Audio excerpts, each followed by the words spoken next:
अस्सलाम वालेकुम। Waqar Ahmed, inspector law instructor police college से आला। आज हम बात करेंगे कि अगर हम किसी जलसे, जुलूस या मजमा में लॉ एंड ऑर्डर के हवाले से ड्यूटी कर रहे हों तो हमने किस तरीके से ये ड्यूटी जो है वो परफॉर्म करनी है। तो जो चीज़ हमने सबसे पहले मद्देनज़र रखनी है वो ये है कि पुलिस रूल के बाब नंबर 14 फिक्रा नंबर 4 के तहत हमने पब्लिक के साथ तहम्मुल से बात करनी है और उससे बिल्कुल नहीं होना। क्यों कि हम उस टाइम अपनी ज़ाती हैसियत में नहीं बल्कि अपने एक डिपार्टमेंट के नुमाइंदा की हैसियत से उसको वहाँ पे रिप्रेजेंट कर रहे होते हैं।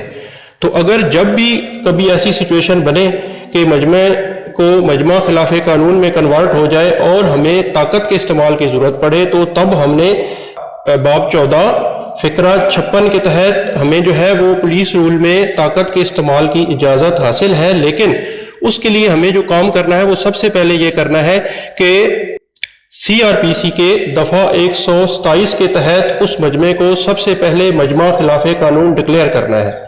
जब तक हम किसी मजमे को मजमा खिलाफ कानून डिक्लेयर नहीं करते तब तक हम उस पर ताकत का इस्तेमाल नहीं कर सकते। तो हमें पहले पता होना चाहिए कि CRPC की दफ़ा 127 के तहत कि जो कि एक SHO या SHO से बाला पुलिस अफसरान और मजिस्ट्रेट को ये इख्तियार हासिल है कि वो किसी मजमे को भी नक्शे अमन के खदशे के पेश नज़र मजमा खिलाफ कानून डिक्लेयर कर सकते हैं। तो इसके लिए सबसे पहले ये तरीकाकार अपनाया जाएगा कि उस मजमे को प्रॉपर अनाउंस करके मजमा खिलाफ कानून डिक्लेयर किया जाएगा और उसको डिस्पर्स करने का हुक्म दिया जाएगा।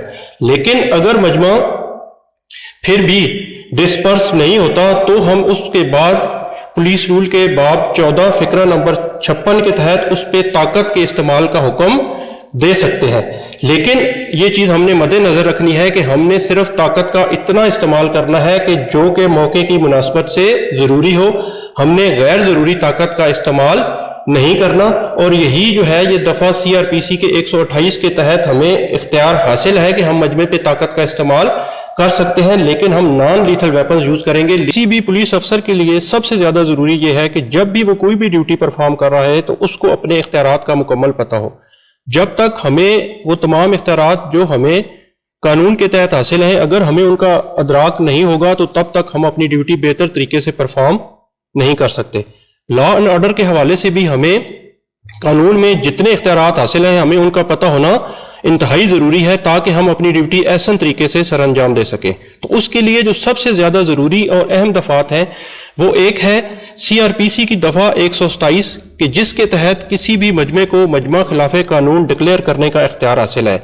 लेकिन ये इख्तियार किसको हासिल है? ये इख्तियार SHO, ASP साहबान, DSP साहबान या इससे बाला पुलिस अफसरान और मजिस्ट्रेट साहबान को हासिल है।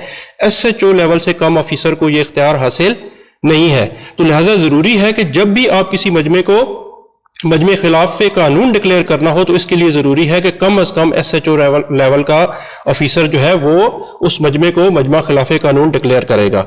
उसके बाद आ जाता है कि अगर ज़रूरत पड़ जाती है और मजमे के खिलाफ ताकत के इस्तेमाल की ज़रूरत पड़ती है तो तब आपने क्या करना है कि दफ़ा 128 CRPC के तहत वो आपको ताकत के इस्तेमाल की इजाज़त देता है। लेकिन आपने ताकत का इतना इस्तेमाल करना है जितना ज़रूरी हो और उसमें आपको नॉन लीथल वेपन्स के इस्तेमाल की इजाज़त दी गई है।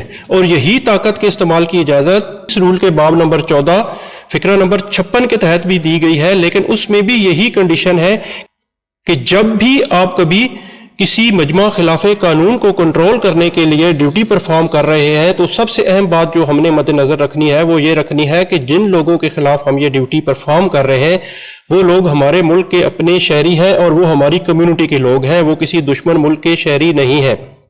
तो जब भी आपने उनके खिलाफ ताकत का इस्तेमाल करना है तो इस चीज़ को मद्देनज़र रखना है कि गैर ज़रूरी ताकत का इस्तेमाल नहीं करना है।